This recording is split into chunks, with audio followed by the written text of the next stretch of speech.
ओम श्री अनंत कोटि ब्रह्मांड नायक राजाधिराज योगिराज पार ब्रह्म श्री सच्चिदानंद समर सद्गुरु साईनाथ महाराज आपकी जय हो। हे बाबा, आज श्री साईं सचरित्र का अध्याय 8 ये सभी भक्तों तक पहुंच रहा है। साईं सब पर अपनी कृपा बरसाए रखना, अपनी कृपा बनाए रखना। ये पाठ सबके चित्त में उतरे और सभी का जीवन सफल हो, सभी भक्तों का जीवन सफल हो। आइए श्री साईं सचरित्र का अध्याय 8 पढ़ते हैं, जिसमें कि पहले दिया है मानव जन्म का महत्व, श्री साईं बाबा की भिक्षावृत्ति, बाईजाबाई की सेवा शुश्रूषा, श्री साईं बाबा का शयन कक्ष और खुशाल चंद पर प्रेम। जैसा कि गत अध्याय में कहा गया है, अब श्री हेमाड पंत मानव जन्म की महत्ता को विस्तृत रूप में समझाते हैं। श्री साईं बाबा किस प्रकार भिक्षा उपार्जन करते थे, बाईजाबाई उनकी किस प्रकार सेवा शुश्रूषा करती थी, वे मस्जिद में तात्या कोते और महलसापति के साथ किस प्रकार शयन करते तथा खुशाल चंद पर उनका कैसा स्नेह था, इसका आगे वर्णन किया जाएगा। अब हम पढ़ते हैं मानव जन्म का महत्व। इस विचित्र संसार में ईश्वर ने लाखों प्राणियों, जैसे हिंदू शास्त्र के अनुसार 84 लाख योनियां, इनको उत्पन्न किया है, जिनमें देव, दानव, गंधर्व, जीव जंतु और मनुष्य आदि सम्मिलित हैं, जो स्वर्ग, नरक, पृथ्वी, समुद्र तथा आकाश में निवास करते और भिन्न भिन्न धर्मों का पालन करते हैं। इन प्राणियों में जिनका पुण्य प्रबल है, वे स्वर्ग में निवास करते और अपने सत्कृत्यों का फल भोगते हैं। पुण्य के क्षीण होते ही वे फिर निम्न स्तर पर आ जाते हैं, और वे प्राणी जिन्होंने पाप या दुष्कर्म किए हैं, नरक को जाते हैं और अपने कुकर्मों का फल भोगते हैं। जब उनके पाप और पुण्यों का समन्वय हो जाता है, तब उन्हें मानव जन्म और मोक्ष प्राप्त करने का अवसर प्राप्त होता है। जब पाप और पुण्य दोनों नष्ट हो जाते हैं, तब वे मुक्त हो जाते हैं। अपने कर्म तथा प्रारब्ध के अनुसार ही आत्माएं जन्म लेती या काया प्रवेश करती हैं। इसके बाद अगला है मनुष्य शरीर अनमोल। यह सत्य है कि समस्त प्राणियों में 4 बातें एक समान हैं: आहार, निद्रा, भय और मैथुन। मानव प्राणी को ज्ञान एक विशेष देन है, जिसकी सहायता से ही वह ईश्वर दर्शन कर सकता है, जो अन्य किसी योनि में संभव नहीं। यही कारण है कि देवता भी मानव योनि से ईर्ष्या करते हैं तथा पृथ्वी पर मानव जन्म धारण करने हेतु सदैव ललायित रहते हैं, जिससे उन्हें अंत में मुक्ति प्राप्त हो। किसी किसी का ऐसा भी मत है कि मानव शरीर अति दोषयुक्त है। यह कृमि, मज्जा और कफ से परिपूर्ण, क्षणभंगुर, रोगग्रस्त तथा नश्वर है। इसमें कोई संदेह नहीं कि यह कथन अंशतः सत्य है, परंतु इतना दोषपूर्ण होते हुए भी मानव शरीर का मूल्य अधिक है, क्योंकि ज्ञान की प्राप्ति केवल इसी योनि में ही संभव है। मानव शरीर प्राप्त होने पर ही तो ज्ञात होता है कि यह शरीर नश्वर और विश्व परिवर्तनशील है, और इस प्रकार धारणा कर इंद्रिय जन्य विषयों को तिलांजलि देकर तथा सत असत का विवेक कर ईश्वर साक्षात्कार किया जा सकता है। इसलिए यदि हम शरीर को तुच्छ और अपवित्र समझकर उसकी अपेक्षा करें, तो हम ईश्वर दर्शन के अवसर से वंचित रह जाएंगे। यदि हम उसे मूल्यवान समझकर उसका मोह करेंगे, तो हम इंद्रिय सुखों की ओर प्रवृत्त हो जाएंगे, और तब हमारा पतन भी सुनिश्चित ही है। इसलिए उचित मार्ग जिसका अवलंबन करना चाहिए यह है कि ना तो देह की उपेक्षा करो और ना ही उसमें आसक्ति रखो। केवल इतना ही ध्यान करें कि किसी घुड़सवार का अपनी यात्रा में अपने घोड़े पर तब तक ही मोह रहता है, जब तक वह अपने निर्दिष्ट स्थान पर पहुंचकर लौट ना आए। इसलिए ईश्वर दर्शन या आत्म साक्षात्कार के निमित्त शरीर को सदा ही लगाए रखना चाहिए, जो जीवन का मुख्य ध्येय है। ऐसा कहा जाता है कि अनेक प्राणियों की उत्पत्ति करने के पश्चात भी ईश्वर को संतोष नहीं हुआ। कारण यह है कि कोई भी प्राणी उसकी अलौकिक रचना और सृष्टि को समझने में समर्थ ना हो सका और इसी कारण उसने एक विशेष प्राणी अर्थात मानव जीव जाति की उत्पत्ति की, सुविधा प्रदान की। जब ईश्वर ने देखा कि मानव उसकी लीला, अद्भुत रचनाओं तथा ज्ञान को समझने के योग्य है, तब उन्हें अति हर्ष एवं संतोष हुआ। भागवत स्कंद 11:9-28 के अनुसार इसलिए मानव जन्म प्राप्त होना बड़े सौभाग्य का सूचक है। उच्च ब्राह्मण कुल में जन्म लेना तो परम सौभाग्य के लक्षण है, परंतु श्री साईं शरणाम्बजों में प्रीति और उनकी शरणागति प्राप्त होना इन सभी में अति श्रेष्ठ है। आइए अब पढ़ते हैं मानव का प्रयत्न। इस संसार में मानव जन्म अति दुर्लभ है। इस मनुष्य की मृत्यु तो निश्चित ही है और वह किसी भी क्षण उसका आलिंगन कर सकती है। ऐसी ही धारणा कर हमें अपने ध्येय की प्राप्ति में सदैव तत्पर रहना चाहिए। जिस प्रकार खोए हुए राजकुमार की खोज में राजा प्रत्येक संभव उपाय प्रयोग में लाता है, उसी प्रकार किंचित मात्र भी विलंब न कर हमें अपने अभीष्ट की सिद्धि के हेतु शीघ्रता करनी ही सर्वथा उचित है।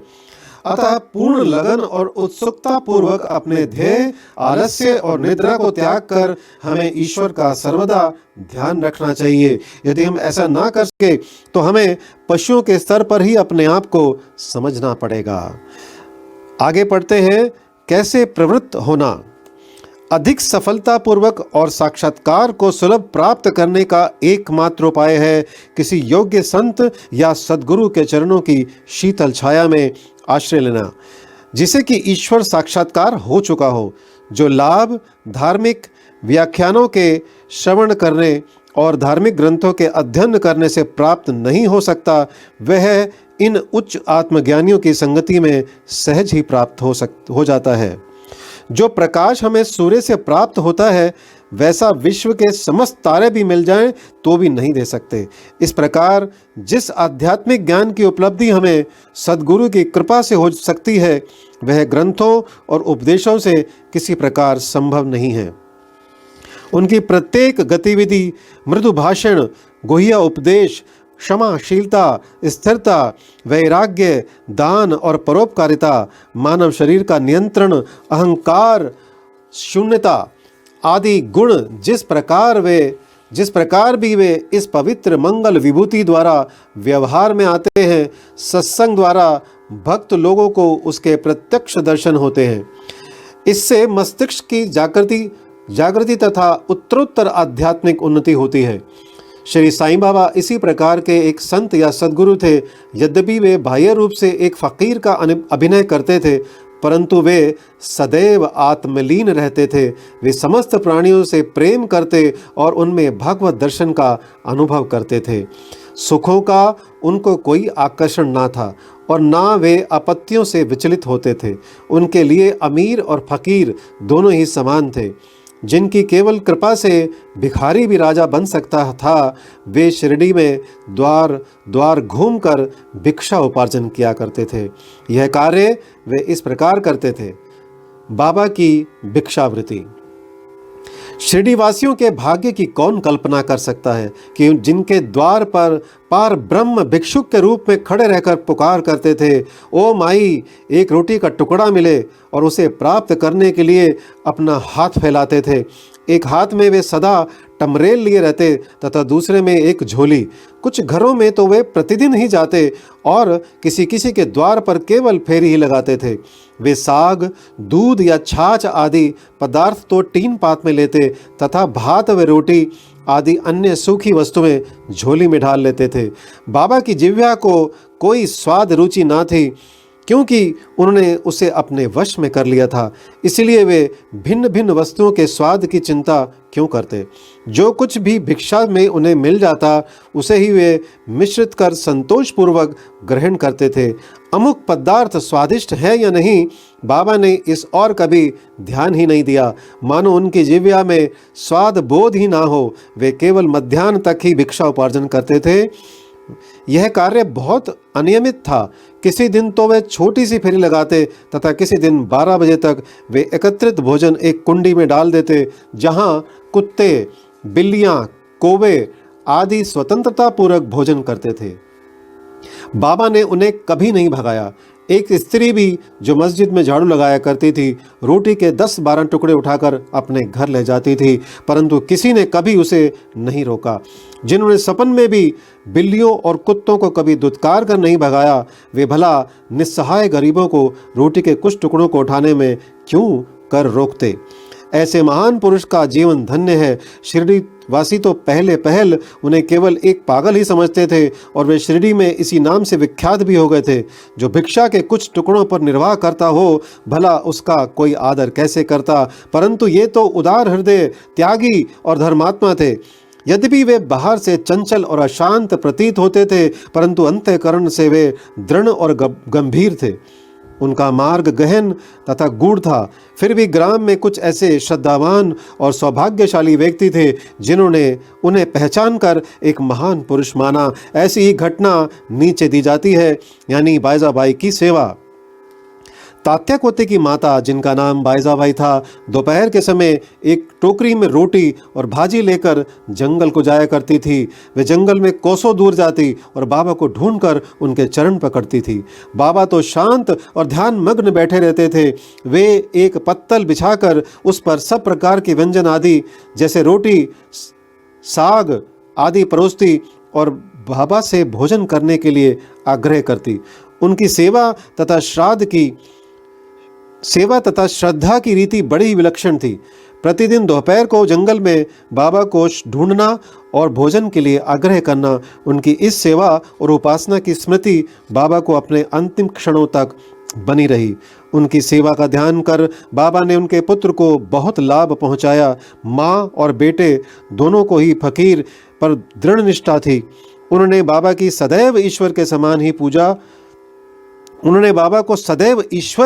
पूजा।